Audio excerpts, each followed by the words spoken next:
వందనాలు. My name is Sandhya. I am studying in 9th class. My class teacher name is అన్నక్క. సామెతలు 9వ అధ్యాయం 1 నుండి 18 వచనాలు. జ్ఞానం నివాసమును కట్టుకుని దానికి 7 స్తంభంలో చెక్కుకునేది. పశువులు వధించి ద్రాక్ష రసమును కలిపి ఉన్నది. భోజన పదార్థములను సిద్ధపరిచి ఉన్నది. తన పనికెత్తల చేత జనులను పిలువనంపినది. పట్టణం ఉంది మెట్ట మీద అది నిలిచి జ్ఞానము లేని వాడే ఇక్కడికి రమ్మని ప్రకటించుచున్నది. మరి తెలివిలేని వారితో ఇట్లా నచ్చినది. వచ్చి నేను సిద్ధపరిచిన ఆహారమును భుజించుడి. నేను కలిపి ఉన్న ద్రాక్షరసమును పానము చేయడి. జ్ఞానం లేని వారే ఉండగా బ్రతికిడి. తెలివి కలుగ చేయ మార్గంలో చక్కగా నడివిడి. అపహాస్కులకు బుద్ధి తెచ్చివాడు తనకే నింద తెచ్చును.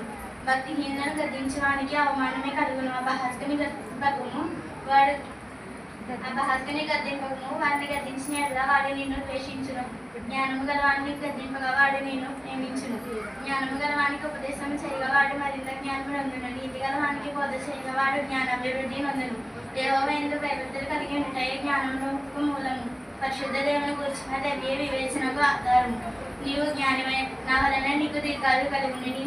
నీవు జీవించే సంవత్సరంలో అధికములగును. నీవు జ్ఞానమైన ఎడల నీ జ్ఞానము నీకే లాభకరమగును. నీవు అపహసించిన ఎడల దానిని నీవే భరింపవలెను. బుద్ధిహీనత అన్నది పబ్బలు పెట్టినది. అది కామకరాలు, దానికి ఏమీ తెలియలేదు. అది తన ఇంటి వాకిట కూర్చునను. ఊరి రాజుల వీధిలో పీఠము మీద కూర్చునను. ఆ దారిన పోవారిని చూచి తమ త్రోవలలో చక్కగా నడుపు వారిని చూచి జ్ఞానము లేనివాడ ఇక్కడికి రమ్మని ప్రకటించుచున్నది. అది తెలివిలేని వారితో ఇట్లా అనుచున్నది.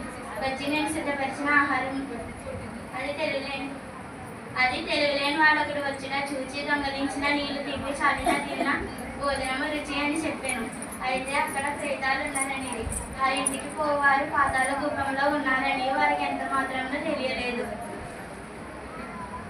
సామెతలు 9వ అధ్యాయం 1 నుండి 18. కీర్తనలు 82వ అధ్యాయం 1 నుండి 5 వచనాలు. దేవుని సమాజంలో